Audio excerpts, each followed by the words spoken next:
Hi, I'm Dan Zehr, business reporter at the Austin American-Statesman and Statesman.com, here with my colleague Omar Gallaga, who is a recovering speed freak, as it turns out, at least on the computers. I don't know about the cars, but that and the cocaine. So you've been known to crank up a computer or two, a processor or two. Obviously, when I just got fired. I have a column in Tech Monday about overclocking, which people are still doing it. It's when you run, say, the processor in your computer over the speed of what it's meant to be run at.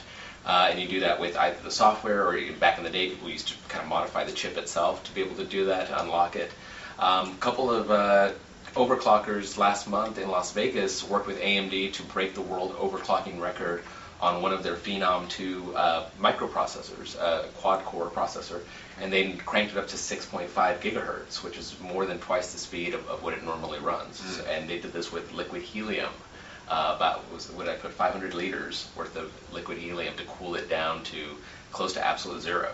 Wow. And that's the trick, I guess, with any overclocking, whether you're doing it on your home desktop or whatever it might be, sort of finding that balance, what it can stand. Right, and that's why people do liquid cooling and these massive fans that they put in their computer. It's to kind of keep the processor temperature low enough that it'll run stable. You're always fighting heat when you're overclocking. If it gets too hot, it becomes unstable. You start getting reboots and your computer crashes, you could fry the chip.